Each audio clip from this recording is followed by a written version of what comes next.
how do you hold it together? A good trait of a man is to find a release that's positive. A very productive thing to do with everything that you hold is to rack up a few more kilos on the bench press and take it out on the bench press. If you have the choice between pissing someone else off or yourself off, you should choose them every time. Or it manifests in disease and illness in yourself. Keeping your family or what you're building here? I have to choose the empire. It actually serves my family the most. My dad's a best-selling author. Every time we walk out in the street, my dad gets stopped and people say that they really like his content. That, I think, is how to be a dad.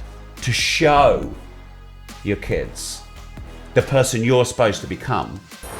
Is it okay for a man to seek that elsewhere and for a woman to seek her needs elsewhere? Oof, fucking hell. I mean, who am I to judge that? It is at least partly your responsibility if they go and play the field. I don't in any way feel inferior around Andrew Tate. Occasionally there's moments where like, fuck, my friend Simon's got 15 million followers. I've only got 4 and I've been doing this longer, but I immediately catch myself out. I don't think anyone is inherently lazy. Just like I don't think anyone inherently has ADHD. We focus our time, energy, motivation and attention on what we see as most important to us. What's valuable to someone else is not the same as you. You're a far-right, white supremacist racist. No matter what's going on in your life, you still treat people well, and you don't carry your problems and give them to everyone else. So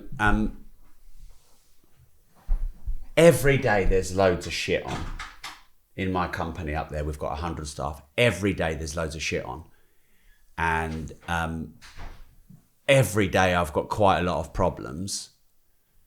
And only once in 19 years have I lost my shit with anyone. And I did it once. And I got a great, good, hard, brutal, deserved lesson. And I never did it again. So I think when you're suffering and struggling, but you don't lash out at everybody else, you try and protect them or at least know what your role is, I think that's being a man. It sounds like a lot of pressure. How do you hold it together, honestly? Like how, because where's the release like that? I don't know that I've ever known anyone not to lose their shit. Yeah. Okay, so I think a good trait of a man is to find a release that's positive. Yeah. I think that's why a lot of men like to fight or train, or why a lot of men like to go and do hardcore weights. Mm-hmm. Yeah. Surely a very productive thing to do with everything that you hold is to rack up a few more kilos on the bench press and take it out on the bench press. Or take it on the punch bag, or go and spar in the safe environment. Not, by the way, I hate people when they spar who are really good and they bully on the people who aren't so good. And some people will say, oh, well, it's just teaching them. But no. You're a lot better, they're a lot worse. You don't need, don't be a twat. So it's just, I just don't think that's the right way to be. And there are some people that are essentially bullies. But yeah, I think find your thing. So I like going on long walks. I like training. I've got a couple of people who I feel like I can talk to. I probably don't. My wife always says, Rob, you need something. She's like, Rob, you need a hobby. If let's say you play golf. If I played golf, I'd be trying to hit that ball 350 yards every time. I'm not this guy that lays up and's got the nice easy swing because I've got a lot on. I'd be like frickin' trying to smash the fuck out of that ball and play golf as quickly as possible. But I'm sure by the end of the round, I'd have some relief. I think I think men like to do men things: drive fast cars, game. I'm not a fan of gaming, but Elon Musk loves it. And I think if you get that release and you take it out on the game, so you don't take it out on a load of other people, I think that's a good thing to do. Yeah, your release is the gym, isn't it? Yeah. What would happen if you didn't have the gym? Well, you've seen it. What happens if he doesn't have the gym? Just say it. he doesn't take it out on me personally, but No. I will bear the Yeah. brunt of it. And Like what? Are we talking anger? Yeah. Anger. Yeah. People at work cop it. Yeah. Well, as in you unleash on them. Yeah. Yeah. Absolutely. Yeah. It's very hard to control. It's controlled aggression. Yeah. Because if you think about it, it's not their fault unless it's their fault. And so I think, because I get asked a lot about, what's being a good manager or leader. And I think it is controlling the emotion, because 90% of the time when you're giving them an instruction, it's not their fault, it's yours. Maybe you didn't instruct them well enough. So if you take your own shit and dump it onto them, actually, let me read you this, because I screenshot it out. I thought it was really good. It's just randomly, I think, really relevant. This is from Chris Voss. He's been on my show. He's the famous hostage negotiator guy. The fastest way to ruin your relationships is to say everything that's on your mind with no filter and never pause when you feel an emotion. Like, think about that. How many times do we feel hurt, shame, and we go, "Whoa. Well, it wasn't your fault. I just felt it, but now I'm ruining my relationship with you because I'm feeling hurt, shame, and guilt." Now, maybe you triggered it. Maybe you didn't. I'll carry on what he said. He said, react immediately and you'll find yourself burning bridges faster than you can build them. So now I really value, for example, something happens, I get frustrated, say nothing and wait. Because what is it? Mel Robbins talks about, is it the 5-second rule or the 10-second rule? But they basically say, when you're really emotionally charged, like full on hijacked, that doesn't last for an hour. It can't kill you with the cortisol. It lasts like 10 seconds. The red rage or whatever. And I think people are ruining their lives in those 10-second short bursts. Yeah. Because they're like, when you see people with road rage, I always find it when you see people with road rage and then someone bigger and stronger and harder gets out. And sorry, because you're more brave in the car. But imagine if every time you saw red mist, or you got really hurt, or you felt horrible anxiety, because there's female and male version. Imagine if you said and did nothing, you just waited, and you let it then subside.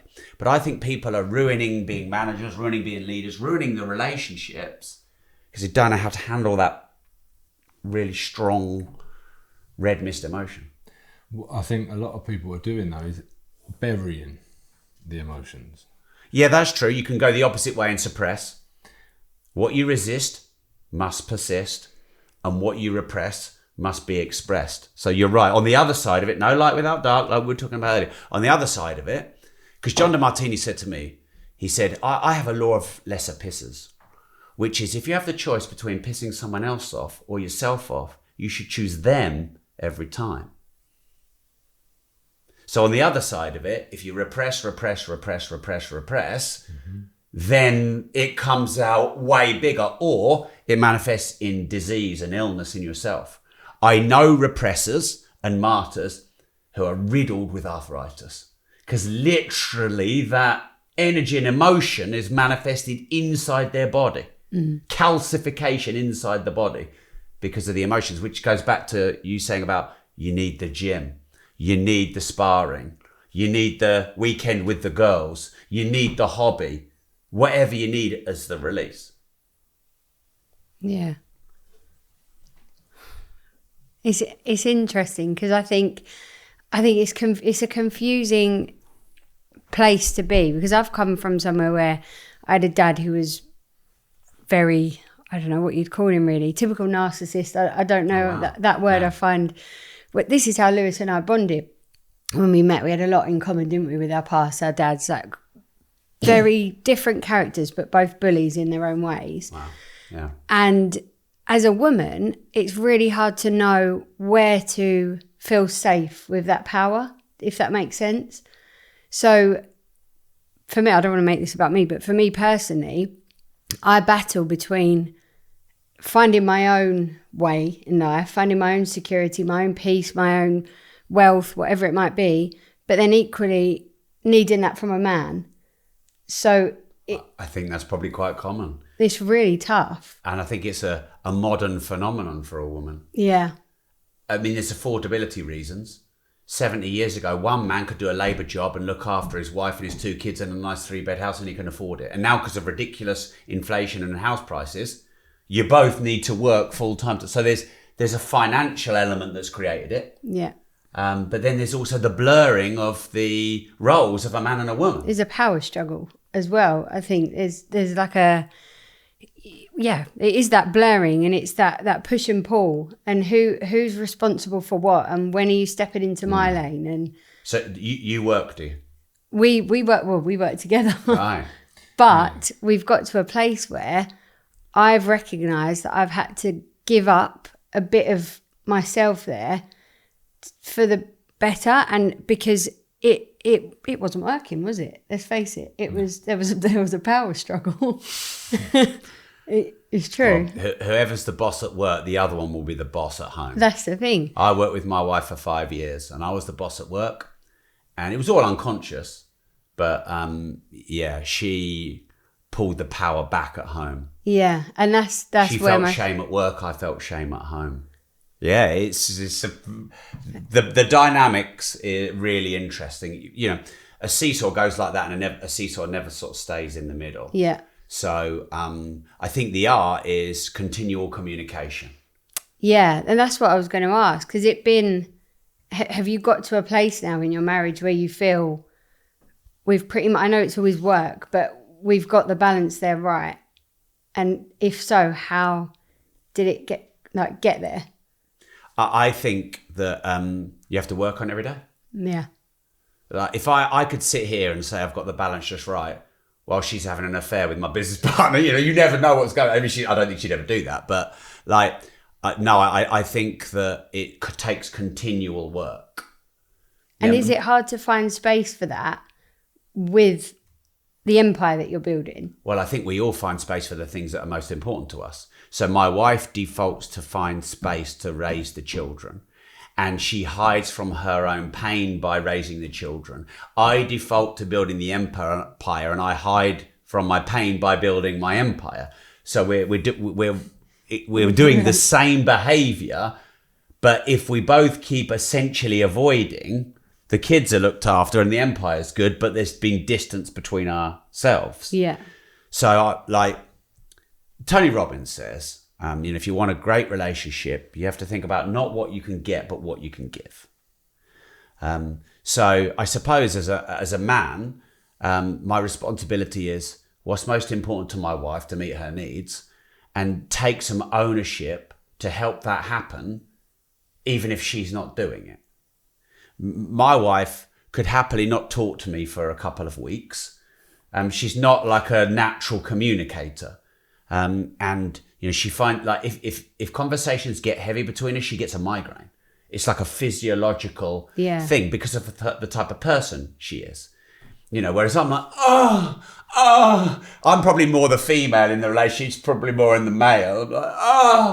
I'm like, we need to converse and express. And she's like, well, we've got about 10 minutes. So do you want that or do you want to wank? You choose. So it's just like, she's pretty practical like that.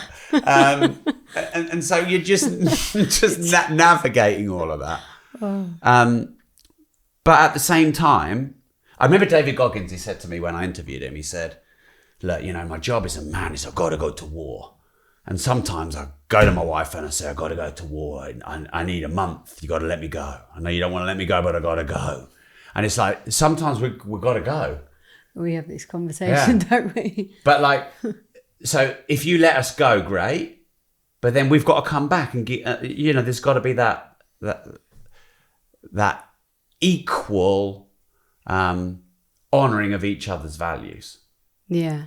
What's more of a project to you or a mission, keeping your family or what you're building here? Right. Now, this is complicated because that's a false dichotomy in my world, because I protect my family and give them everything they need by building my empire. So it's not something you can separate. Then there's the the side of you that wants to say the right thing and might fear being judged. I'll part that because I can deal with that. Ultimately, I have to choose the empire if I'm faced with a 50-50 call. One, because it is my highest value.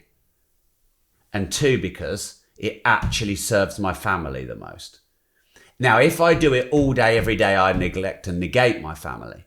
But I am honest enough to say, like, if we were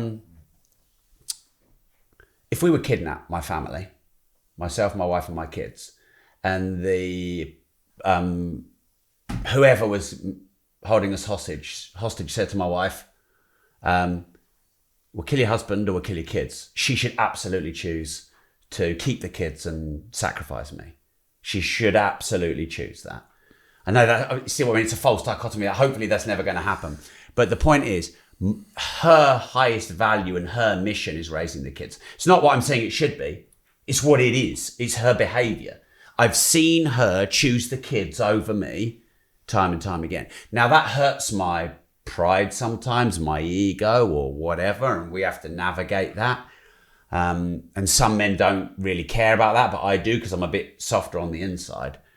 But that's her mission. And so just by the same token, she, you know, if we want these lovely houses that we own, because we have 345 odd properties, but we own more than one house that we live in different, you know, one house in Peterborough, one house near the schools, and both kids are at the best schools in the area. And, you know, my wife has got free reign on the credit card. You know, if we want all of that, then you have to let me go and do this. Now, my wife does, which makes her great. A lot of women, they want all those trappings, but then they don't want you away. They don't want you gone overnight. They don't want you doing this. They don't want you doing that, because they want you here when they need them. And that's not going to work. No, that's true. I mean, if you think about the version of this in the olden days, is that 80 years ago, you sent him to war, or you kissed him and he went to war and you hoped he came back. The modern version is like, we go out and podcast, we go out and put content online, we go and start our online business. You still need to let us go to war, but be there for us when we get back. I mean, like, I don't do relationship advice, but I'm going to do it. Like, I think I've got the formula, right? If when you leave the house to go to war as a man, your wife, you know, pumps you up and tell you you're the man, and then when you come home, every time she opens the door for you to come in the house, she looks at you like she really is excited to see you, that man is 95% never going anywhere else. Just those two send us out well and accept us back well. So what do you want for your daughter, for example? What's more important? What she learns through your business and your doing, or what she learns from your role as a man? Okay, so I've gone through an interesting journey with my daughter, because probably like every, let's just call them bloke, probably like every bloke, when they know they're going to have a daughter, they think about knocking out the first boyfriend and not letting any guy near his daughter. And then as my daughter started to develop her personality very young, I realized it was going to be the boyfriends that had the problem, not me. She's feisty, she's fiery. She was 5, right? And this guy was just in love with her, a boy, 5 at school. And she just went up to him and went, "Will you stop loving me, please?" And I just realized in that moment, she's like, of course she's going to get hurt, blah, blah, blah. But she's probably more sorted in that area than me. So I've probably got the opposite problem, where she's probably going to be a bit strong, and a bit disruptive, and probably going to need to be a bit more sensitive. My son's the opposite. He's super sensitive and can read every emotion so well, but he's not as naturally strong as her.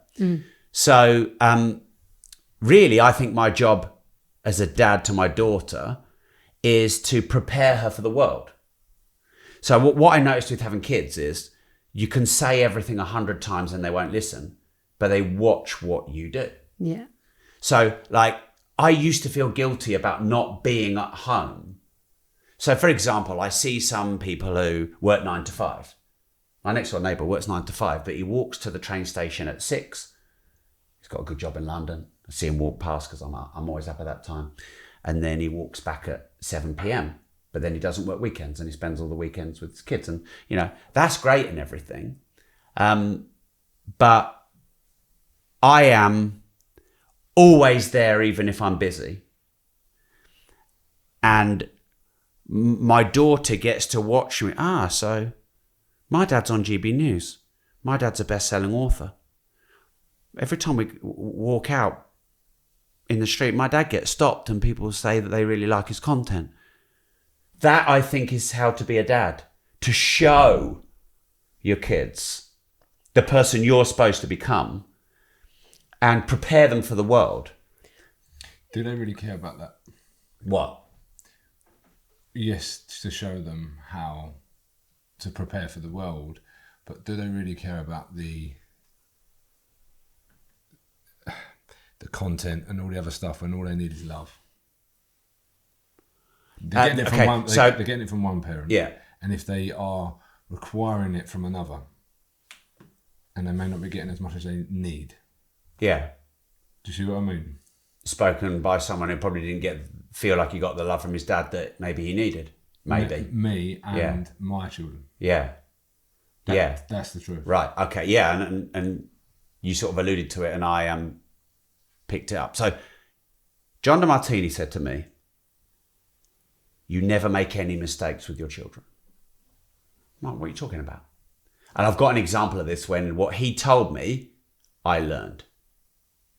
I'll give you an analogy. So there's sort of quite a famous analogy. Alcoholic dad, 2 sons. Mm-hmm. One son becomes an alcoholic because of his dad. One son founds Alcoholics Anonymous or becomes a billionaire because of his dad. So who you become is your choice. And do you have a brother? No. Okay, so if you did, your brother would become someone different to you. So I remember John said to me, you make no mistakes with your kids. And I thought, well, how can that be? Like, what if you abused them or whatever? But even taking that aside, I remember my son was 3. He's really fucking good at golf. He was one of the best, probably the 3rd best player in the world, age 5, 6. He was really fucking good. Loads of hole-in-ones, played in the World Championships. I remember he was 3, right, poor little lad. And he got his first golf bag. And I was trying to get him to carry his golf bag age 3 because I wanted him to man up. He's only fucking 3. Anyway, so he couldn't really carry it, whatever. And he was really he's just been an awkward little shit that day. But he's 3. But what I did was I pushed him. Now, I didn't mean to push him over, but I put some of my frustration out by pushing him. And the poor little lad went way over with big golf bag on his back, legs went up, and he started crying. And immediately after that, I felt fucking awful. He's fucking 3. I've just pushed him. I didn't mean to push him over, but sometimes you push someone, you don't mean to push him over, but you push him. And he's a fucking kid. And what am I doing? And anyway, so I picked him up and the golf bag and put him in the car. And he was there crying in the front and I was just there quiet. And then he calmed down. And then I went on to Audible and I bought every parenting book.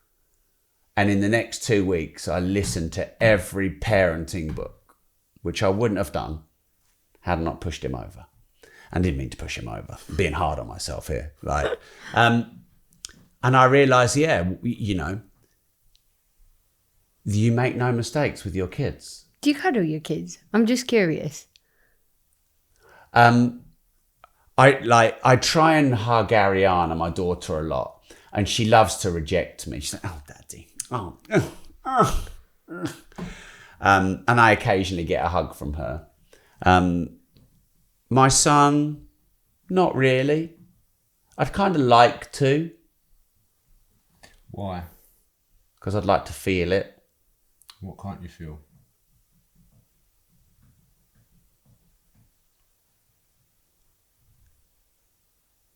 I don't know. What can't I feel?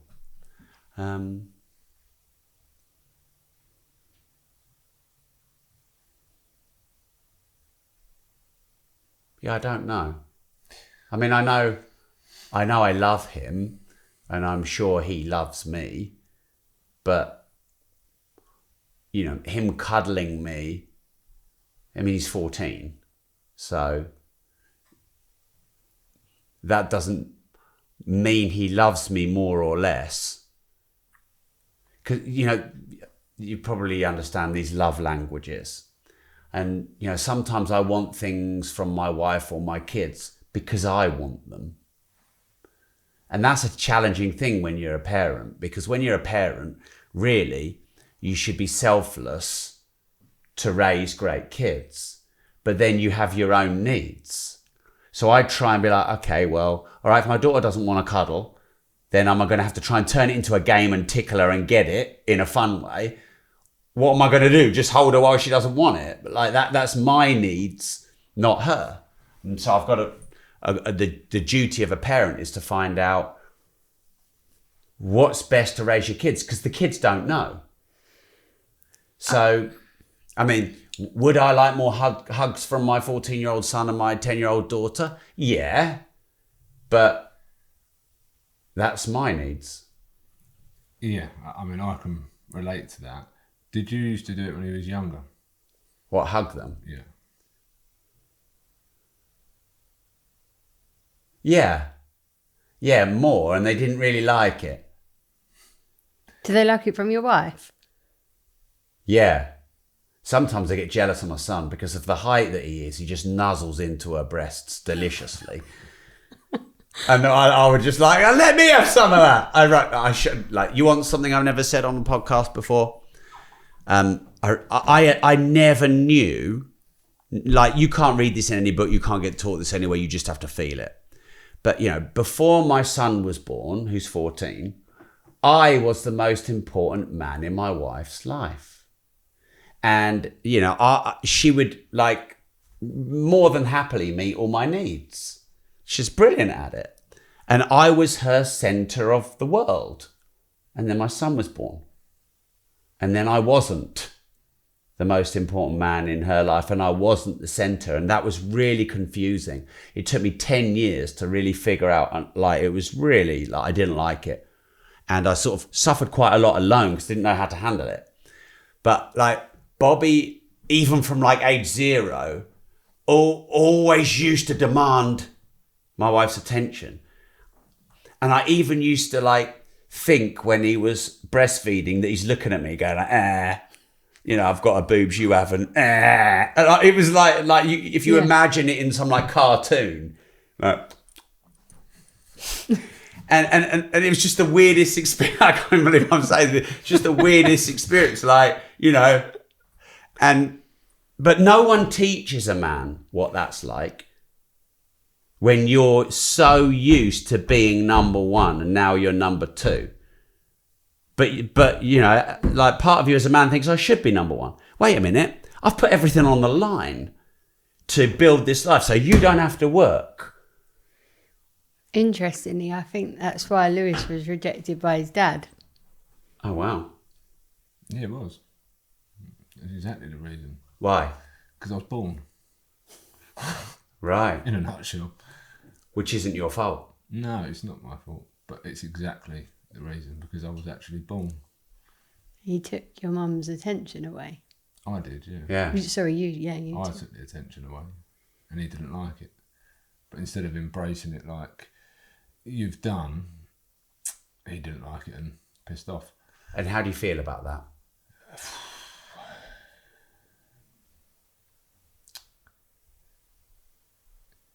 I don't understand. Okay. What about if you loved him for it? If I loved him for it. Yeah. Loved him for what? For that behaviour that you don't understand. What about if you loved him for it? I'd have to learn that. Yeah. I'd have to learn to be able to love him for that. So that's the sort of thing that John DeMartini has helped me with. Yeah. Is to think like that, because I imagine you're pretty proud of him. Oh, massively. Yeah? Yeah. I imagine you love him. A lot. Okay. Well, you are you. being you, partly because of that, and now you are loved and someone feels proud of you. Yeah, massively. And had your dad not given you that great gift of apparent rejection, you wouldn't be you. No, absolutely not. I love what I've become. But yeah, I'd have to learn that. Yeah. Just like when I said that John DeMartini said to me, you make no mistakes. Yeah. You know, you've brought out some of the things that happened to me when I was young. Mm-hmm. I love my parents for that. I remember talking to my sister and she was like, oh, we got left alone a lot on the pub. It was just like we're always alone and, you know, we weren't really parented. She loves my parents, but, you know, and I just have a really different experience. I fucking loved it. And like, yeah, I mean, there were times when my dad hit me fucking hard. I love him for it. I mean, my dad never hit me over anything except if he thought I was fucking being nasty to my sister. Never. So my dad, really fucking big temper, no matter what I did, because back then hitting was more acceptable, so let's keep it in context. No matter what I did, fine. But if he thought I was hurting my sister, because, by the way, she learned to pretend that I was hurting her, and then dad would come for me. And then after a couple of times, she fucking stopped doing that because she saw what happened to me. And by the way, it's like slaps, it's not punches. I want to put this into, love him for it. But, you know, my dad taught me, you don't fucking treat women badly. You know, I've had I've had a couple of really difficult relationships with really intense women who've got real issues. And honestly, if I'm thinking about it, they deserved a slap. Never got one off me. I'd rather punch a wall and break my own hand than slap them. Yeah. And my dad taught me that by hitting me when I was hard on my sister. And at the time, I remember once he hit me so hard, I pissed myself. Like that hard. And fucking, you know, what a great lesson. Yeah. I will never hit a woman ever. It's impossible for me to do so. Yeah. No, I don't think there's anyone that's watching this now can see the pain that you felt back then that I can see in you. Well, that's because you're closer. No, it's because you've experienced it yourself, probably. Yeah. And that's what I was trying to draw out earlier. Yeah. Yeah. I've got a question. So, speaking from a woman's, well, my experience, a woman needs emotional connection for intimacy, right? But if this man's role is kind of to protect and to keep all that back, keep the problems back, how do you marry those two up? Yeah, I reckon if you can answer that well, you've got the secret to great relationships and you're going to become a billionaire pretty freaking quick if you sell a course on it.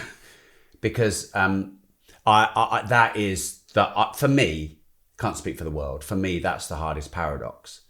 Because I know my wife and women in my past who I've been with are most attracted to me when I'm strong, but they also desire for me to be vulnerable. But if you're too vulnerable, you're weak. If you're too strong, you're cold. Mm-hmm. So if we talked about light and shade and balance earlier, I think as a man, it's know when to be strong and know when to be soft. So do you, and I'm asking, this is quite a bit a deep question and it might be a bit much, but obviously one of a man's greatest needs is sex. So do you get that enough in that situation? I don't know if it's a big question. I know it's quite forward, but even if I was a professional hooker, I wouldn't get enough sex. The thing I found is the more on mission I am, the more horny I get. The more I've got going on at work, the more release in that area I need. Everyone kept telling me by age 40, your testosterone starts to go down. Mine was just warming up. So, that's definitely a challenge. I know that a woman's purpose isn't to just keep her man sexually happy all the time. But if she gives it a good go, she's going to have a great relationship. Because basically you need to tell us we're awesome, feed us well, and fuck us good. There's not really, give us a good steak, support us, and love us sexually as well. Like, there are, I know I'm generalising and we're all a bit different, but but the difficult thing is you have your own emotions too. So if you're not getting your own emotional needs met, then there's no way you're jumping on us before we go out to war. So is it because we're not being sensitive. Well, so is it okay then? Is it okay for a man to seek that elsewhere and for a woman to seek her needs elsewhere? Oof, fucking hell. I mean, who am I to judge that? Like, I know you're asking me, but who am I to judge that? But remember what I said earlier about highest values and needs. So if you are in a relationship and your partner has clear high needs and you consistently don't meet those, it is at least partly your responsibility if they go and play the field. It's so easy to blame them. Now, look, if you're meeting the needs continually, then you clearly have other issues. But, most people don't go and seek needs elsewhere if they're getting needs met. So if my wife slept with someone else, I would blame myself. Because why would she need to do that? That would mean that there was a and you know what? If she did, it wouldn't even be a sexual thing. It'd be like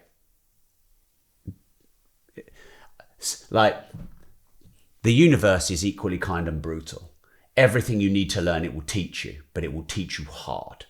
So if anyone here has ever, I had one ex decades ago who fucked me around, and many people use the word narcissist, but I mean, she probably was. I learned what narcissism was in a real life experiment through being with her, and that was the greatest learning that I ever got. So yeah, you need to own if I would blame myself if that happened. Yeah, that would be my fault. That wouldn't be her fault.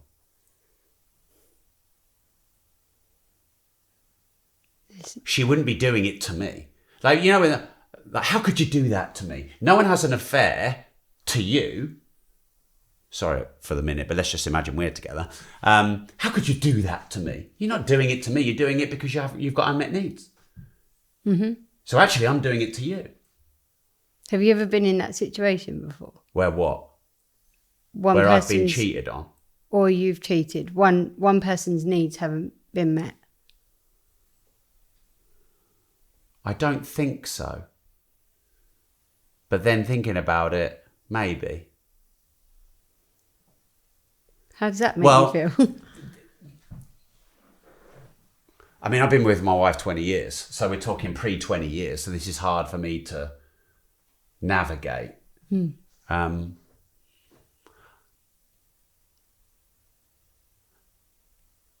I remember I had a girlfriend in my early 20s.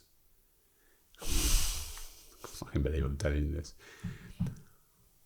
She said someone else's name while she was riding me and coming. It's oh, Lewis! It's fuck. I can't blame her. Yeah. And then she burst out crying. It didn't want my name. yeah. And yeah, that was quite an horrendous experience. It's a good one to get at that point.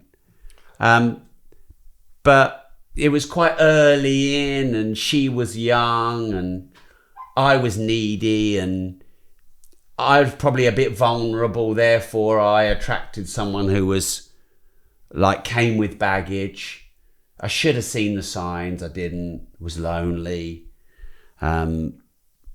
And yeah, I learned in that moment she's also seeing this guy who she blurted his name out of. And I was hurt. But back then as well, I like saw it my mission to tame her and, you know, repair her, because I'd never had a relationship like that before. So I tamed her and repaired her and then dumped her. And I didn't do it brutally. I just knew that it wasn't for me. And it was really hard to get out of. Really hard. Fucking hell. So in that instance, I can't really blame myself. It was just two different people in different worlds colliding. Yeah. If I'd been with someone 10 years and they went and had an affair, I'd blame myself. And I've even gone to the place where, what if my wife has an affair with my business partner? Like, that would be like the two worst people that my wife could have an affair with would be my business partner and my dad. and we're going to very dark places in one's mind, but I like to go to really dark places, because once you've gone there and faced it, then you're like, okay, well, it's probably not going to happen. And okay, so I'd be all right. I'd take responsibility. I'd be fine.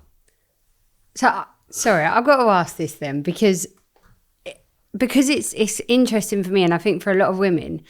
So you've said that your sex drive goes up as your mission gets more, you know. I can't speak for anyone else, can I? No, but for you. But I mean, I think there will be women that will relate to that. So how is it for your wife, do you think, being that person? Oh, I mean, she's probably got a pretty difficult job. Like, yeah. She's probably got quite a difficult job. I have a lot of empathy for her. Yeah. I think in another time, I probably would have had 30 wives. Bloody you know, hell. like when it was normal to have that many wives. So, yeah, my wife has to sort of manage that, and I have to manage that. And also, I felt shame that that's how I feel, but that's who I am.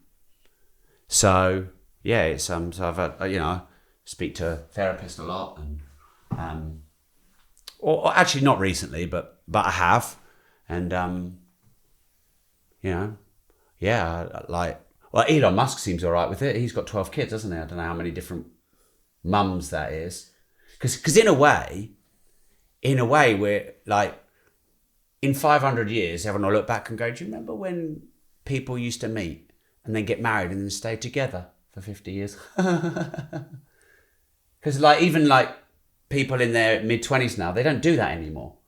You know, when people date now, like, I would not want to date now, because like they're dating 20 people at the same time.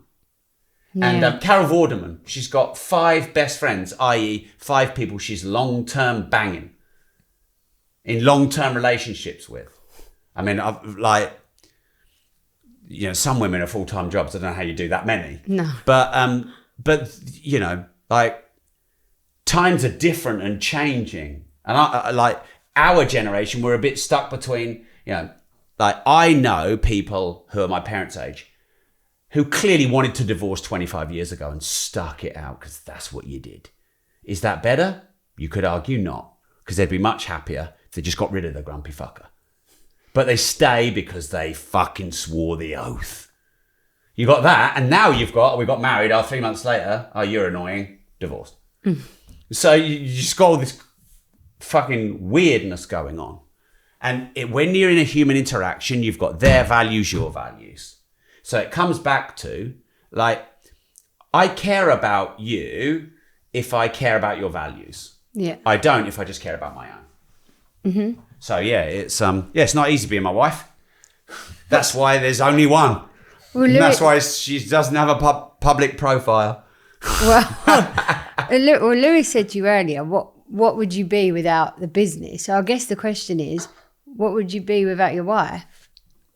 Where would you be?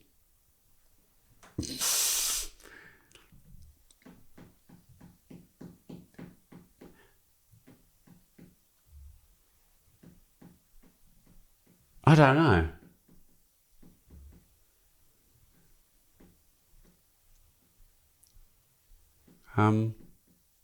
My life would be more chaotic, definitely. There would probably be a bit more self-destruction. There'd probably be a bit more hedonism, a bit more selfishness. But at the same time, when I go into that mode, I'm pretty good at going, fuck, correct. Because, you know, if I've tried something and it was like too hedonistic, I've gone, fuck, correct. So I've got to give myself some credit and know that I'd probably like find my way. But yeah, I'd definitely be a bit more chaos. Yeah. Who are you really asking the question to? You think I'm asking you? I'm asking you. Oh, that's a good question. That's what I asked it.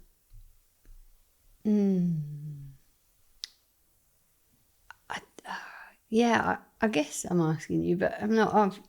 I'm interested because It's only because you've asked me. you're like Rob said. You haven't got, you know, you like to go for a walk and things like that, but maybe sex is your release. Yours is more the gym, and I know what happens if you don't have the gym. So what happens if you don't have sex? Well, I'd love to say that half of Peterborough are pregnant, but that's yeah. Fucking hell. Sorry. Thought you were nervous. I thought you didn't want to. This was hard for you. Need any trainers, mate? Train Yeah, well. yeah, Brilliant. yeah. I mean, yeah. Like I need that a lot, and if I don't get that, that's a problem for me. How much is a lot? Oh, brilliant. Twice a day? And does that happen? No. Not with my wife, but you know, there's ways without other humans to deal with that. What ways? So you don't know how to release on your own. Is that what you're saying? So that's the method. The method. That's the method that it just involves you.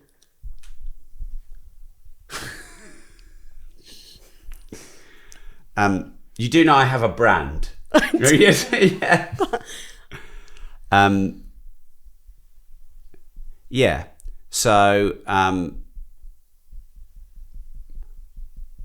I look to my wife for connection, and if she's busy or it's not possible, then I wank myself into oblivion. That's what the answer you were looking for. I don't get prostitutes. I don't go and fuck clothes of women. That's hedonism and chaos, which is the dark road. And, you know, that's, yeah. It's a good job my wife doesn't listen to my podcast, isn't it? It is. Yeah. It's like you said. Also, I'll tell you what I practice as much as I can is just sitting in that feeling and trying to have self-control. Yeah.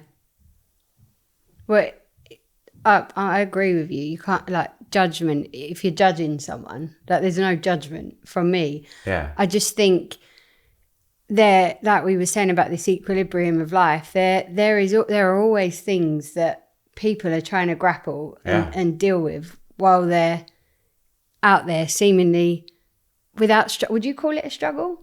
What? The addiction, would you call that? Because, I mean, it is an addiction. Yeah, so, I remember when I went to see my therapist the first time, I had to fill in this form to see if I was a sex addict. And I ranked really highly as a sex addict, but I only have sex with one person. So how can I be one? It's a bit confusing. Yeah. Yeah, and it's also really difficult for my wife. Yeah, because we have different needs. But I know if I meet her values more, she'll meet mine. Mm-hmm. And I think if you want to endure a long-term relationship with someone, you make sacrifices. And some men don't. They just have lots of women and that's fine, that's their choice. You know, I got married to my wife. Well, I've been with my wife nearly 20 years. We got married a bit later than that, but that's the journey we've chosen. Yeah. Now I'm sort of short time. She's like, fucking hell, I wish Rob would just leave his dick alone. But then she could be with someone who never wanted to have sex, because there's plenty of people who have no sex drive. Yeah. And I bet she'd wish me back. So, you know, like, there's always going to be a downside. And I do actually really like it about myself that, you know, I have that male energy. It's a male energy. And at times it's difficult to control. If your kids know about it, but have they, I know they're not going to. Hey, Barbie, I'd teach, now you're 14, I'd teach you how to be a master wanker. No, but I mean, has it ever exposed itself to them? Well, it might now, thanks to you. Yeah. My wife will probably have something to say about this. I mean, I'm sure they won't listen. And we truly have taken it to the next level. yes, yeah. So, no, they're too young. Yeah. You know, my son's 14, but I don't think he's quite. I think it's very close to him getting into girls and things, but like, I think it's probably not happening yet. I suppose part of me is like, fuck. I mean, what would my wife think if she heard this? She probably won't listen. But then I know I've given you really honest answers, and so that's fine. I was going to say, is it hard to talk about it? Well, imagine if you were me. I am. Yeah, and you'd probably find it hard, I guess. Yeah. Very. Yeah. What do you want to ask? That you can ask me questions about money. I knew it. Yeah. I knew that was good. We will. Yeah, no, you don't have to. Look, I don't want to ask anything. I've answered your questions. And hopefully it'll be helpful to some people. I think it. And yeah, you know, because if I think about the positives of this, you know, I imagine on the car journey home, you guys are going to have some probably good conversations, and looks like it's really got you to think about things. And, you know, maybe some people can see, okay, this is a guy and he's doing all right and he's trying his best, and these are the challenges that he has. By the way, I'm not looking for any sympathy from anyone. I think my life is great, and I'd take my problems any day. And, you know, can just go wank it out. Sometimes if I'm overwhelmed, just go wank it out. Sometimes I feel lonely, just go wank it out. Sometimes, you know, this is not the worst thing in the world. It feels a bit weird talking about wanking, especially we've got Kelsey there, who's my channel manager. I don't think she's heard me talk about that before. I'm like technically her boss. I'm also twice her age. Feels a bit weird. She's chuckling, so she's probably fine with it. But at the same time, it's just honest answers to very honest questions. I think I can, from the experience I've had in life, I think who is speaking about it, it very much depends on how they are as a person as to how uncomfortable or comfortable I am speaking to them about it, if that makes sense. Because and also, I mean, if I was a sex therapist, all of this stuff would be really easy to talk about. I'm an entrepreneur who likes to talk about money, and this is what we're talking about. So the context makes it potentially uncomfortable. But actually, I don't really care about that. No, and I think like I see I say the struggles, but I see what a man goes through in Lewis, and I know there's always a let up. You know, there's always something that you have to deal with, and I guess when I'm watching, I'm interested in everything you talk about with economics and AI, and I find it really fascinating. But I look and go, where is the? Do you know what I mean? Where's the bit that I know every man's got that is struggling, and every woman? Yeah. And that's what was interesting. Yeah, I mean, I can't, I'm not going to speak for women. You know, I've learned a bit, but I'm not going to speak for women. But like I said before, if you let us know you've got our back when we leave the house. Yeah. And then when we come back and we've had a day at war, you've got our back, and that is emotionally, sexually, you know, then I mean, you've got your own needs, of course. So there's now an equal opposite to what a man can do. But you're asking me from a man's point of view. And because here's the thing as well, like sometimes you have to do things when you don't feel like it. And what I've learned in life is if you do things when you don't feel like it, you get rewarded afterwards. Yeah. So you don't always feel perfect sexual connection. You're not always gazing into each other's eyes. That's romance. Sometimes you got 7 minutes before you're leaving and you're running late. Right, let's go. And sometimes you don't feel great, but you do it because you love your man. And same time, like sometimes you're a man and you're like, I've got 5 minutes, but she needs to talk for an hour. So I let her talk for an hour. You know, so if you make those sacrifices, you're going to get what you want back as much as you can. But then sometimes you discover there's just a mismatch. So then you leave. Because if there's a complete mismatch and all your needs are getting negated, that's when you see people who hate each other when they're 65. It's okay to leave if you can't meet their needs and they can't meet yours, and that's obvious, you're just going to kill each other over a long period of time. At what point, because I know there's a few people, especially friends, did you define that with your wife to say, look, this is who I'm going to be, nothing's stopping me? Well, I mean, I think pretty early. She remembers when I chatted her up because I gave her my business card. And, hi, I'm Rob. Here's my business card. No one did that in Peterborough. That's not what you did. And she said to me she knew pretty early on what I was about, i.e., you know, I was on a mission and I wanted to be successful. And she said she found that really attractive about me. She even said to me, I can't believe this. I'm like, wow. But like, she said after she met me the first time, she was like, that's a future husband. And she only told me like 18 years later. But like, if she tells me those things more often, it makes me feel really good. Personally, we're all different, you know, but I think like words are one of the love languages. So she knew what she was getting into pretty early. And, you know, life will continue to surprise you and you have to try and evolve and adapt. But yeah, she knew the deal. Yeah. Yeah. It's just, I know we've got friends that are in that position. So they don't set the boundary from pretty early on, as you've done. That's when you separate. Yeah, and it's difficult as well because, yeah, there's setting a boundary, but if you think about it, setting a boundary is selfish, i.e., this is what I want. So if you're going to set one over there, you've got to move one over there. Yeah. If you desire to be with that person long term. Mm-hmm. Yeah. If you don't, then the upside is a bit of variety in the short term and the downside is loneliness and whatever else that comes with it. Mm-hmm. So again, nothing is right or wrong. It's just, but, you know, something that I think is really wrong in the world of dating and relationships is all these people are like, well, I want a man who's A and B and C and D and I just want a man who does this and that and this and that. And I'm sure there are men who are like, I just want a woman who does this and that and this and that. Straight away, you've fucked yourself. And what you will do, the more you define that you just want a woman who does A, B and C, you'll attract the opposite. You will attract the opposite. So yes, it's good to know what your non-negotiables are, but then also immediately you've got, okay, well, what am I prepared to give? Yeah.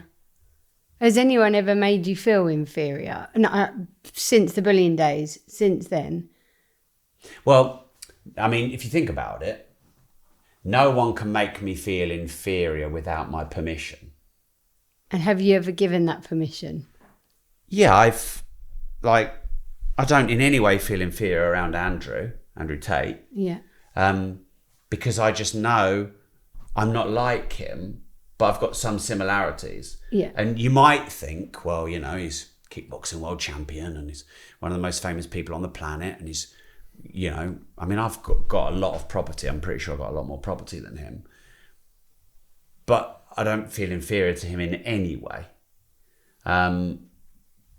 So that's good because I can recognise myself. No, I don't think inferior is something I feel. I think what I feel a lot is I beat myself up. You know, I should be better, bigger. Yeah. So it's more about, so if I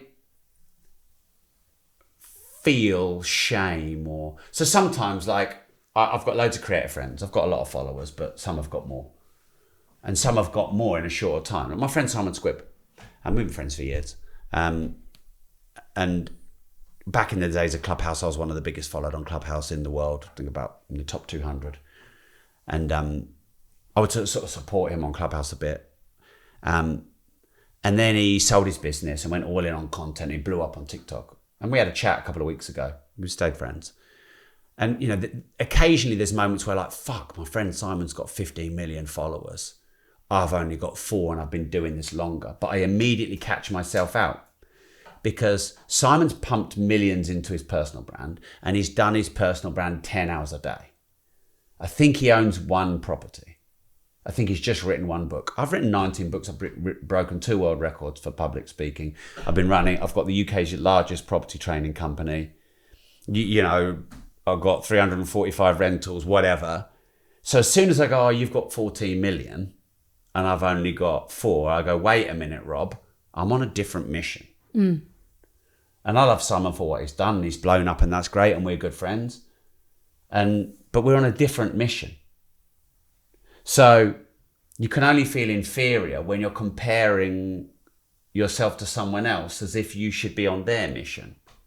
How do you combine the 2 missions? Because they are completely different. Which 2 missions? Well, yours and Simon's, because they are different industries, if you like. He completely disagrees with buying property and you own it. Yeah. But they're the same. They're not a different mission, different values. Yeah. I would say. Definitely want to help people. Go out of your way. Nothing's going to stop you from doing that. But the avenues you've chosen are different. Yeah. So how do you combine that to collectively come together with everyone that you know to create the biggest impact? Yeah, well, Simon and I have done bits and bobs together and we'll do more.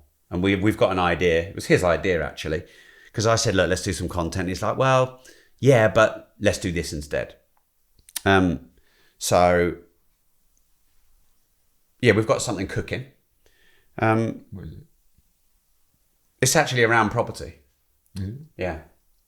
Yeah, I mean, I completely disagree with him on his view of property, but that's because he saw his dad really struggle owning a property. And if you hear about his dad's story, you can see why he'd have his worldview. My dad bought quite a lot of property, did quite well out of it, lost a bit, made a bit, and I've made a lot of money in property, and I also help a lot of people in property. So he's wrong in my worldview. I don't think he could deny that I'm wrong. It's just he's also, like, let's just be straight. He's selling something. Who isn't? Yeah. So just like it might serve me to sell the concept of property because I have a property training business, it would serve him to sell starting your own company and not buying property. Because that's what he teaches. But here's the thing. How many people who own a property go lose the property? I don't know what percentage is, but it's not 99 point something. But how many people who start a business lose the business? It's like 99%. So actually what he's teaching is more risky. Like if you look at those stats. But I love business and I love property. So just like I don't agree with Gary Stevenson, but I'm grateful for him chatting a bit of shit that I can hopefully disprove. And just because Simon Squibb doesn't agree with me on property doesn't make him right. I believe I'm right. I am proof. I started with minus £50,000 in credit card debt. I have 345 tenants in my own property portfolio. We're just doing a deal which will add another 10 million to our property portfolio. It fucking works. It's just Simon Squibb doesn't know how to make it work, or doesn't want to make it work, or had some baggage around his dad and the suffering of that. And I get that. But I know how to make it work. And I teach a lot of people to make it work. Let's talk about that then, because tell me how to make, manage, multiply and keep money. Okay, so I call it make, manage, multiply, maintain. maintain. So there's some nice M's to remember. I bet you weren't taught in school how to make, manage, multiply, and maintain money. When you're 21, you don't really need to learn about maintaining it. You need to learn how to make it. When you're 65 and you've made a bit, you don't really need to learn about making it. You need to learn about maintaining it. So the first answer to the question is, and what you need to learn about money depends on the stage you're in. So I'm £100,000 in debt. George has got £100,000. And then I'm going to give you another two scenarios. Yeah. What do I do if I'm £100,000 in debt? Okay. So if you're £100,000 in debt, the first thing you need to do is stop the bleeding. So you need to stop doing what got you 100 grand in debt. Now, if you're 100 grand in debt and you've got 3 buy-to-lets leveraged and you're getting income that's paying off the debt, that's called good debt. I assume when you said 100 grand in debt, you meant bad debt. Credit cards, car loans, holidays, bad debt. So step one, if you're in bad debt, is you've got to stop the bleeding. And the way you stop the bleeding is you attack paying off your debt by paying the highest interest debt first. Now, Dave Ramsey, who's a big money guy and he's done some good work because he's a pretty common sense guy, I believe gets this completely wrong. He's created his debt snowball. And what he says is you pay the smallest debt off first because it gives you a sense of momentum, like you get the snowball effect. But actually, if you do the numbers on it, compounding will wipe you out if you leave the highest amount and highest interest. So if you're in 100 grand's worth of debt and you've got 39% on it, percent interest on this debt, and 0% interest free for 6 months on this debt, pay the minimum on the 0% interest free and pay the maximum on the 39%. So that's step one. Step two then is you've got to pay yourself first and never spend more than you earn. So you got 100 grand in debt because you spent more than you earned. Because if you didn't, you'd have 100 grand in credit. So number one, stop the bleeding. Number two, start paying off the debt. Number three, you've got to change the spending habits and behaviors that got you in debt, which means take 10, 15% the first of the month when you get your money, or the last day of the month, store and invest it, and then live on the 85%. But what if I can't afford to pay off that portion of the debt? Well, you start. But if How'd you get to a black belt in martial arts? How'd you get to have good, strong, big muscles? You start. But what if I'm only in a 25 grand a year job? Then get a pay rise to 30. You start. How? Go and ask your boss for a pay rise, or ask for a promotion, or do a bit of overtime, or spend 10 hours a week doing sales calls. Like, I get that inflation is big, tax is big, and it's hard right now. I get that. And I get that people can't just magic 100 grand out. I get asked this a lot, actually. But everyone could cut 10% of their costs. Everyone. You can't tell me someone can't shave their costs by 10%. And everyone could earn 10% more. Everyone. So imagine if you're earning 25 grand and you're getting £500 a month down. Well, if you save 10%, then you're going to save, I don't know, 500 quid a grand. And then if you made 10%, you're going to make a couple of grand. And that starts the process. So, you can only go down the gym once. You can only do one workout at a time. So you start with the make by... Really, what we're actually talking about is your emotional management. That's what we're really talking about. Because you don't need to buy some things, but you convince yourself you do. I've got a friend who nearly gets repossessed every 6 months. She's always looking for help on, like help with her rent. Otherwise she'll, or mortgage actually. Otherwise she might get repossessed. But goes to spas all the time, spends a lot on cosmetics because she values how she looks more than paying her mortgage. The end. So you have to look at where you're spending money and change your spending behaviors. And your spending behaviors are your emotional behaviors. That's why I don't buy branded clothes anymore. Because clothes with, if I'm wearing a top that says Gucci on it, I'm making the owners of Gucci rich and they're getting rich with me buying stuff that's way overpriced. And I'm advertising them at the same time. So why don't I just... But does that not make you more of a man to advertise? I'm referencing Andrew here. By showing and demonstrating the amount of wealth you have. Well, if you notice with Andrew, he doesn't wear branded clothing. He doesn't. I've never seen him wear a top with a brand. I know he buys expensive clothes because I know what they are, but I've never seen a brand. So he's clearly fine there. But of course, his Bugattis and Koenigseggs and his lifestyle and all that. Yeah, it's a peacock, isn't it? Yeah. But that's fine because, like, some people say, oh, well, life isn't about that. But then they go and tell you how amazing their kids are. It's the fucking same thing. If I tell you how amazing my car collection is, or how amazing my kids are, or how amazing I am at chess, it's the same thing. We are seeking validation and love and connection and respect in the way that we deem it to be important. That's why some women will spend a lot of money on how they look. So I used to judge people for that, but I did that. I got a lot of nice cars. I don't judge people for it now. I just think there's this saying, never go broke trying to look rich. And the way you go broke trying to look rich is by things you don't need to impress people you don't even like. Yeah. You should clip that bit. Those two sentences, you should clip that. That's a good clip. Put that on more money as well as, Yeah, absolutely. And the reason obviously I want you to explain this is because I know it's part of Money.school. It is, and I get asked these questions all of the time, and I'm very blunt with my delivery. Is you can't manage the time, and you're just fucking lazy. Yeah, well, End of. And because they are. Yeah, because I look at what they're spending their time on, and they're just moaning. Yeah. Okay, so you might not make a good therapist then. No, but after Depends what I've headspace gone through is the in. whole thing with them, and I can clearly see they will just make excuses. Yeah. So I don't think anyone is lazy. I think that people spend their time on what's most important to them. So if I'm a fat slob and you're a gym junkie, you're going to project to me that I'm lazy.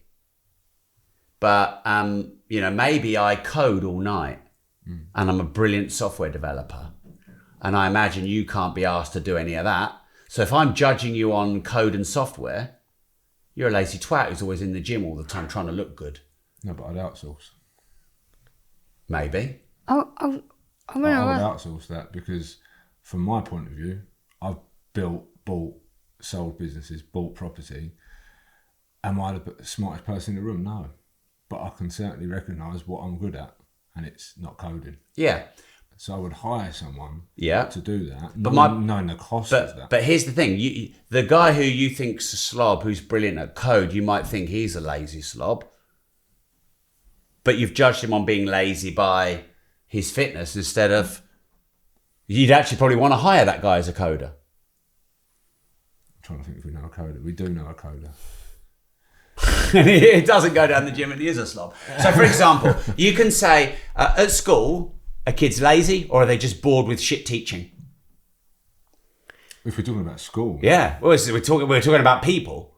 So my son in some of his lessons might be deemed to be lazy. He's not lazy on the fucking computer. Play that all day and all night. He's just disengaged with what. I don't think anyone is inherently lazy. I think we are just like I don't think anyone inherently has ADHD. I think we focus our time, energy, motivation, and attention on what we see as most important to us. But then what people do is project and judge. Oh, well, you're lazy because you don't do this. Yeah. But this is what's valuable to you. What's valuable to someone else is not the same as you. So if you study human behavior, I believe you'll find that if people are living their highest values, they are not lazy in those highest values, and they are intrinsically inside motivated or inspired, as opposed to need to be. What about motivated. people that don't take action on the things that are making them miserable and complain, though? Would you consider that lazy, or what would you consider that? I think it's deeper than that. I think it's a fear of the consequence. Like, let's say, do you remember I said I had that girlfriend who screamed out someone else's name? Her dad he was quite a strong character.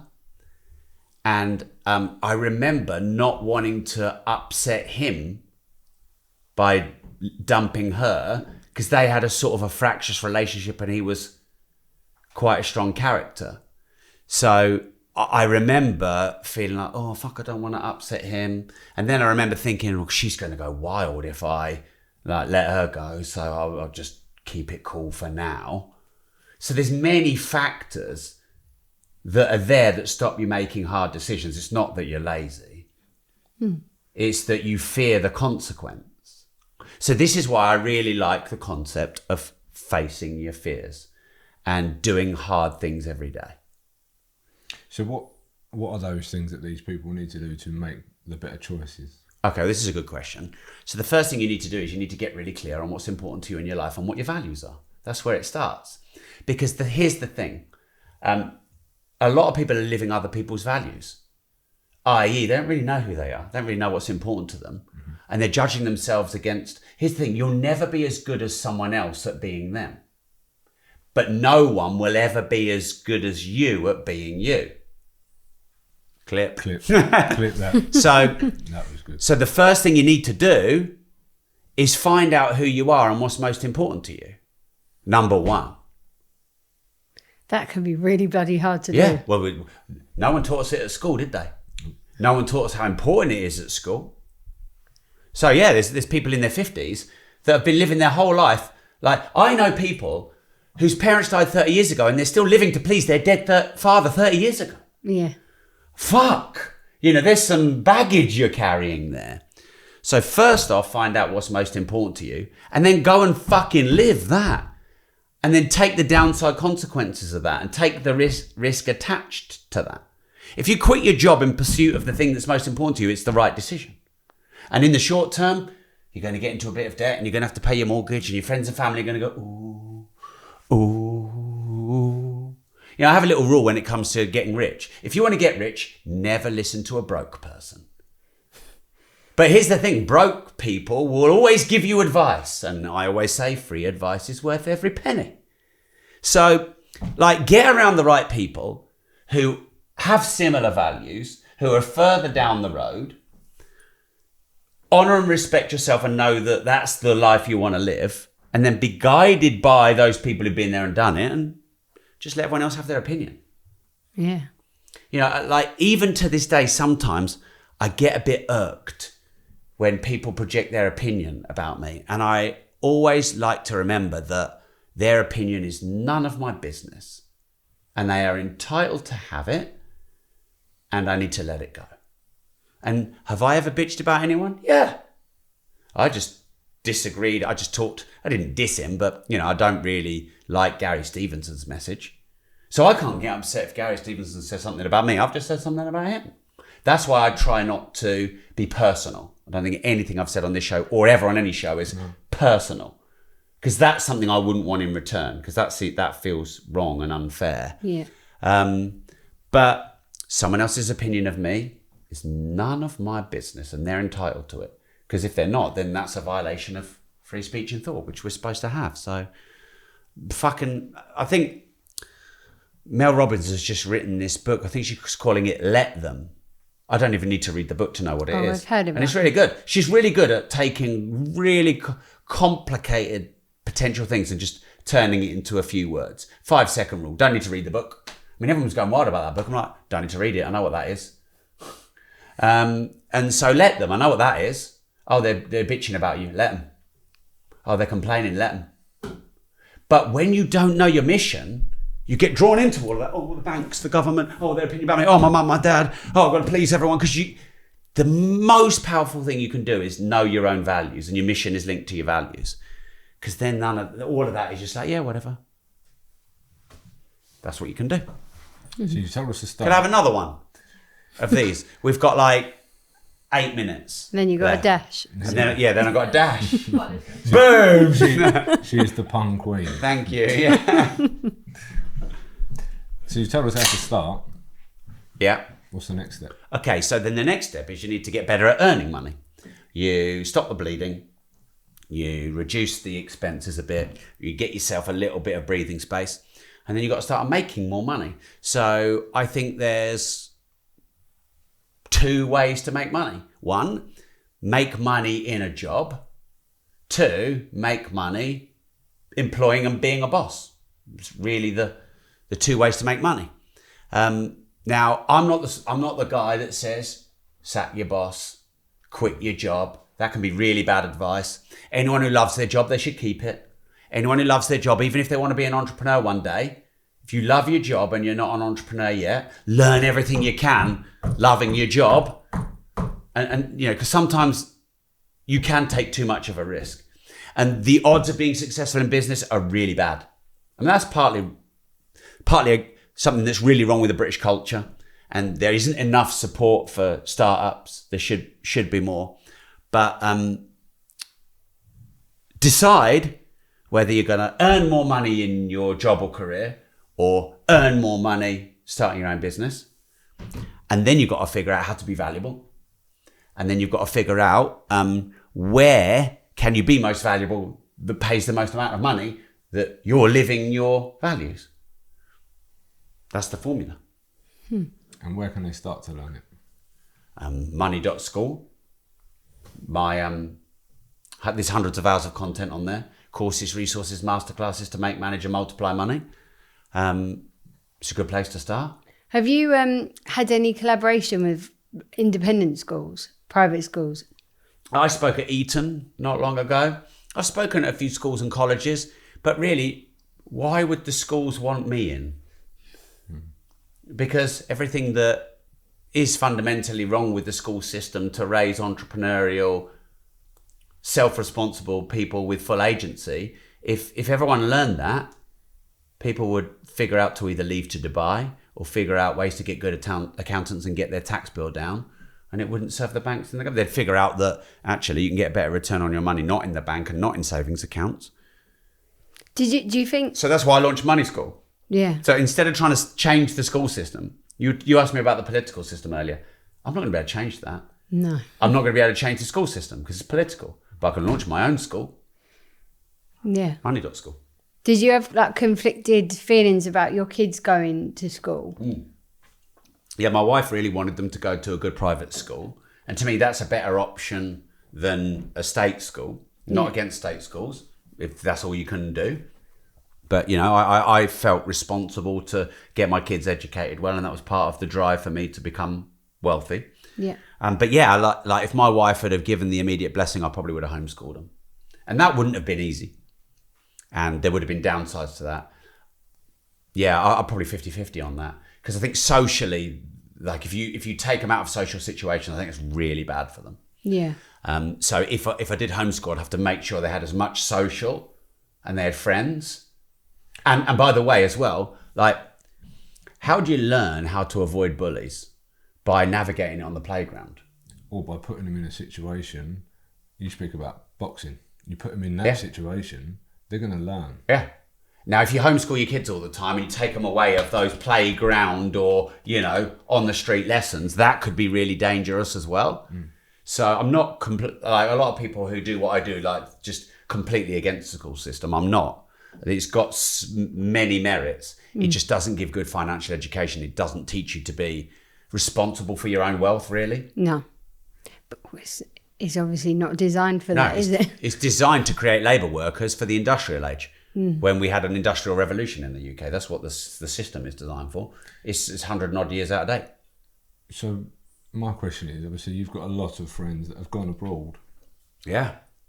Dubai, Monaco, Marbella, Portugal. What's keeping you here? All my properties, all my businesses, my family, my dad and his health. I mean, if I went to Dubai to save a bit of tax and I got a phone call saying your dad's dead, I'd fucking never forgive myself. Would not. So, you know, there'll be a time and a place for all that. But also, not quitting yet. Labour aren't getting rid of me yet. Keir Starmer, you have a problem. It's called Rob Moore.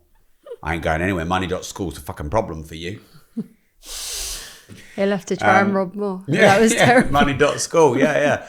So, yeah, I'd sort of see it a bit like a running away. There's still many great things about this country, and I want to be someone who can support it and not run away from it. But, you know, if they tax you anymore, then you might not have a choice. This is what we speak about this a lot. You know, there's, like you've said, there's billionaires and millionaires. Like the people that are paying the tax are leaving, which ultimately puts more pressure on everyone else, pushes more people into the benefit system, which requires more tax. So how soon is that going to just... Well, the gulf's already got bigger, isn't it? Yeah. Let's be honest. It used to be like that, and now it's like that. Yeah. And if people don't embrace that, you were talking about AI earlier, if they don't embrace that, it's only going to get even bigger. Yeah. And that's the scary thing. You see, people talk about the wealth gap, but also knowledge gap. So the best thing you can do to arm yourself against the wealth gap is to build knowledge, specialized knowledge, get uniquely knowledgeable. AI is overwhelming, but it's also so new that if you just figure it out, even if you don't really know what you're doing, you put your white belt on, you roll around the mat, you don't really know what you're doing, but you will learn by being involved.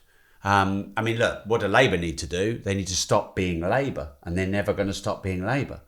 Because, you know, what Labour believe is that they generate the wealth. That Labour have basically a Marxist view that the state creates the wealth. Capitalism has a view that the innovator and the entrepreneur creates the wealth, and then the state manages the state by taxation. So if you have a Marxist view, you believe you're superior in wealth creation and management to the builders, innovators, creators, capitalists. I fundamentally just don't agree with that as a concept. But I suppose at least with Labour, they've stuck to the end of it. Like Conservatives, what the hell was that about? I mean, well, they became. I interviewed yesterday the previous Home Secretary for when Conservatives were in power, Suella Braverman, and yeah, she admitted that they just made loads of mistakes and they lost their values. They're supposed to be low tax and they became high tax. But they did have a lockdown right in the middle, and that was really bad. Also, they're supposed to be strong on immigration, and they weren't. And this is the thing. No one can... So just on immigration, there alone, like you've got the police, you've got all the services, all the public sector, you've got the immigration, just on that point alone, just there, with everything that you're trying to build, at what point is enough for you? The taxes, the services, and then immigration, people coming over. At what point do you call it? At what point does Rob go, look, I can't make that much of a difference, even though you've tried, and I have no doubt that you will keep on trying and keep fighting, but by your own admission, you're not going to win. Well, and I believe the values. Yeah. For the avoidance of doubt. Yeah. Because this country is crippled. It is. And it's only going to get worse. And that's not to scare anyone. It's true. It's true. Yeah. Do you know... but people are coming over here. I mean, I could go on about that all day, but... Go on then. You got 8 minutes. But the way I've seen it through years is now you come over here and basically you get benefits, but for what? Yeah, and you get accommodation paid. You get accommodation. But for what? For what? And you can't work. Yeah. You can't, because otherwise you'll lose all of that. Yeah. You get PlayStation, you get guitar lessons, you get cooking lessons. I was on GB News talking about this. You get all of that. You get your bikes paid for. You get the whole lot. Yeah. And it's just basically, we're at record levels of them coming over from the channel and just being let in. Because ultimately, the Labour and previous Conservative view is that, you know, we should just embrace everyone because it's multiculturalism.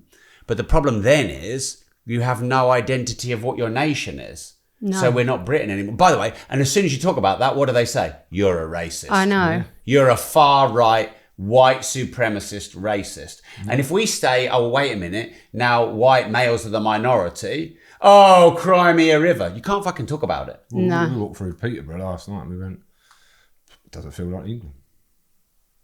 No, I mean, there's a lot of homeless people in the centre of Peterborough. And yeah, do that. Yeah. Now, I I embrace immigration.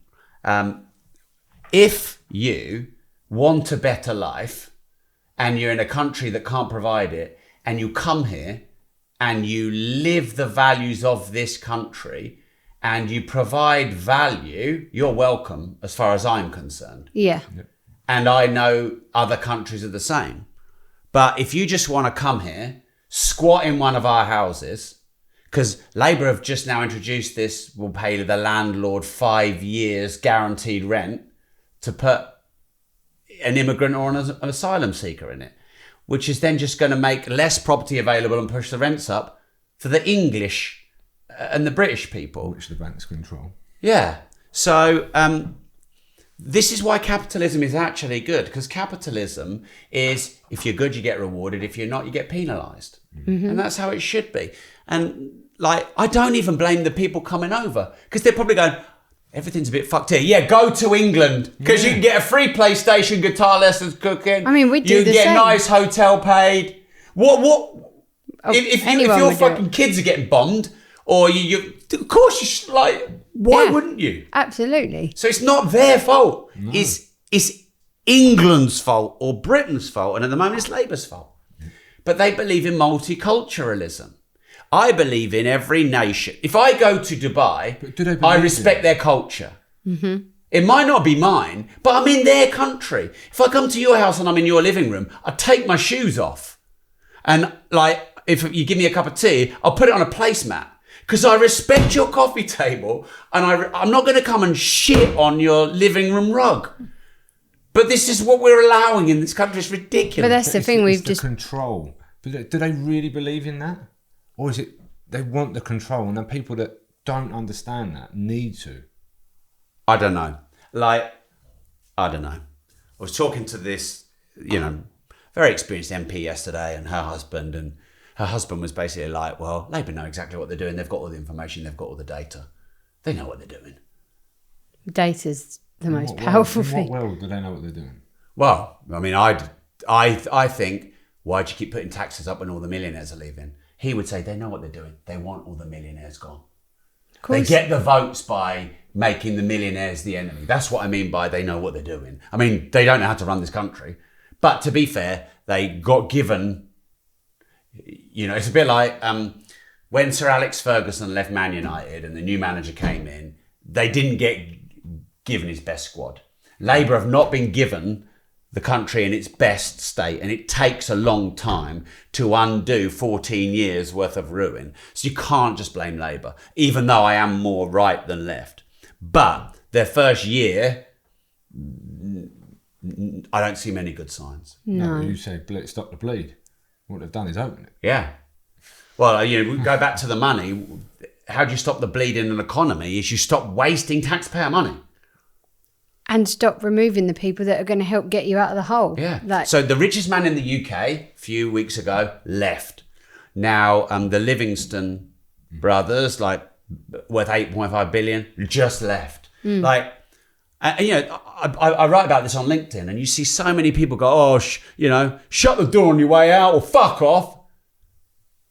The people, remember, the top 10% in the UK generate 69% of the tax revenue. And the people who are the recipients of that are telling them to fuck off. I know. So that's what I'm trying to understand is what if Labour carry on this way, what are we going to do? So what will happen if Labour carry on this way is more and more people will leave. And so there'll be less Britishness and British culture. It'll basically end in probably various different culture and racial wars, little, mini wars within this country. Because the rich leave, the working and the middle class will get taxed even more. And then in the end, there'll be some kind of fucking revolution. But that brings opportunity. Well, if you study history, the end of the Roman Empire, the end of any governments, in the end, if it gets bad enough, they get overthrown. And that's what we need. In the end, you're either going to leave or you're going to fucking get on the streets. You're going to fight for it. Yeah. In the end, it's one of the two, isn't it? When you're forced down there, and that's how soon do you think that is within decades, within like Well, how no, it's much potentially quicker than that. within the next 5 years?